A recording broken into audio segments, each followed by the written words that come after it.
안녕하세요. 웰스기업연구소 정을 소장입니다. 자, 벌써 8월 3주차 CEO 리포트 프리뷰 시간이 돌아왔고요.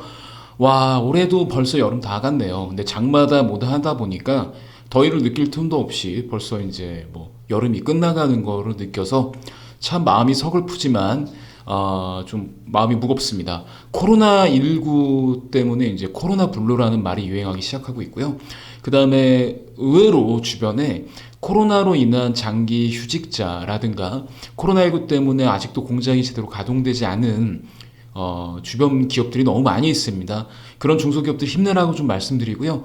또 엎친 데 덮친 덕으로 그다음 이 또 이제 홍수까지 집중호로 인해 홍수까지 문제가 나와서 사실은 좀 되게 힘든 8월, 잔인한 8월이 되지 않을까 싶습니다. 그리고 8월이 지나면 태풍이 또 많이 올 텐데 기상이변으로 인해서 계속 이렇게 좀 비가 오고 이런 환경적 재앙이 따르는 것도 정말 대한민국의 국민으로서 많이 안타깝다는 말을 전해드리면서 시작하겠습니다. 자, 재해로 피해를 입은 기업들을 위해서 중진공에서는 긴급 경영자금을 지원해 드립니다. 총 10억 원을 한도로 해서요. 특히 이번에 수해를 입은 기업들 같은 경우 해당이 되고요. 이 재해로 인한 이 중진공 자금을 직접 융자를 하시게 되면 1.9% 고정금리로 쓰게 되고요. 5년 동안 대출을 쓸 수 있습니다. 대신에 2년 동안 거치고요. 2년 이후에는 상환 비율은 나와 있는 대로 자유롭게 하실 수가 있고요. 그 다음에 이제 이것뿐만이 아니라 신보에서도 보증을 3억까지 그리고 이제 보증 보험료율을 5%로 픽스를 해주고요. 재난지역 같은 경우에는 운용자금 보증을 5억까지 그리고 시설자금 같은 경우는 실제 비용으로 이제 보증을 끊어줍니다. 그 다음에 중기비 같은 경우도 소상공인 같은 경우에 재해로 인한 피해, 특히 수해로 인한 피해 같은 거 논스톱 지원이 되고요. 각종 시중은행에서도 지금 안전자금을, 운전자금을 일부 한도로 대출해주고 있으니까 코로나19에 수혜까지 입은 기업들 신청하셔서 재기의 수단으로 삼으셨으면 좋겠습니다.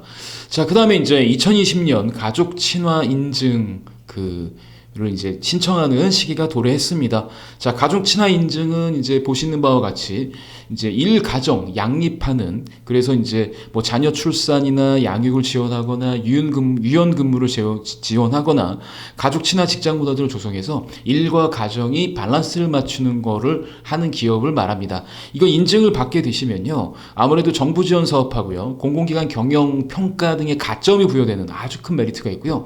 그 다음에 이게 정보 포상과 함께 우수 사례 홍보집에 해당이 되고, 그 다음에 인증 마크를 사용하게 돼서 기업 가치 제고에 상당히 큰 효과를 누릴 수가 있습니다.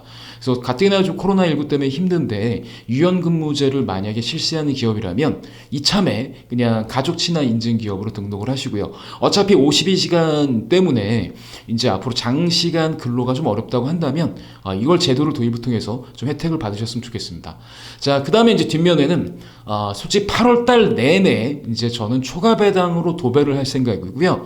초과 배당 이제 올해가 마지막이죠. 세법 개정으로 인해서 내년부터는 초과 배당에 대해서 과세를 합니다. 과세를 어떻게 하는지 다시 한번 리뷰해 드릴게요.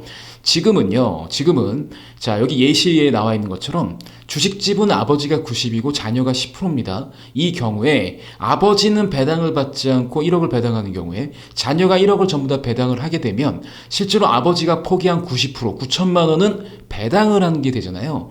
그러면은 이제 90%에 대해서는 증여세를 내야 되는데 현행법상에서는 소득세하고 증여세법을 비교해서 세금이 많이 나오는 걸로 이제 끝나버립니다. 근데 이제 내년부터는 이거를 소득세도 무기고 증여세도 매기고 이렇게 바꾼다는 거죠. 그래서 차등 배당, 그 다음에 불균등 배당, 초과 배당으로 인한 증여세 절세 효과는 올해까지가 마지막입니다. 자, 이 경우 예를 들어서 1억 원을 배당을 했다. 그러면 이제 현행법상으로는 그냥 1억의 배당 소득세 15.4% 내고 이제 만약에 자녀가 다른 소득이 없다라면 이제 그러고 끝이거든요. 물론 건보료 문제는 있지만. 근데 내년부터는 이렇게 됩니다. 9천만 원이 초과 배당인 거죠. 10%는 원래 아이가 받아야 될 금액이니까 1천만 원은 아이가 원래 받아야 되고 이제 9천만 원은 이제 초과 배당, 아빠가 포기한 금액이기 때문에. 그럼 이제 세금이 이렇게 됩니다. 일단은 9천만 원에 대해서 이제 15.4%는 세금 낸 금액은 빼고 나머지 부분에 대해서 증여세를 또 한 번 부과가 되는 거죠. 그럼 세금을 두 번 내게 되고요. 더 끔찍한 건 사실은 초과 배당이 세금이 싸지는 않습니다. 아무래도 그 구간은 증여세보다 소득세가 비싸기 때문에 이제 소득세로 본 건데, 하지만 정말 좋은 점은 소득세를 내더라도 증여에 합산되지 않는 게 정말 좋은 거거든요. 사실 증여세가 무서운 거는 10년 동안 계속 합산이 되기 때문에 무서운 건데, 근데 이 초과 배당을 하게 되면 합산이 되지 않는다는 거죠. 그래서 총 누계로 치게 되면 초과 배당으로 하시는 게, 그러니까 소득세를 내시는 게 훨씬 더 절세이기 때문에 올해가 이제 초과 배당을 증여세와 소득세 비교해서 하는 게 올해가 마지막입니다. 그래서 올해 꼭 초과 배당을 하셔서 증여 효과를, 증여세 절세 효과를 극대화시키시길 바라면서 오늘 마무리하겠습니다. 자, 어느덧 8월입니다. 지금 아무것도 올해 하신 게 없다. 올해 새해 초에 계획만 하시고 아직 이룬 게 없다. 초과 배당이라도 하시길 바랍니다. 지금도 주저주저 하시면 벌써 시간은 흘러서 초과 배당 이제 증여세 내야 될 시간에 오게 되거든요. 증여세 내는 시간이 오기 전까지 올해 12월 31일까지 꼭 초과 배당을 실행하시길 바랍니다. 자, 오늘 여기서 마무리하겠습니다. 좋아요, 구독, 알림 버튼 꼭 눌러주세요. 안녕!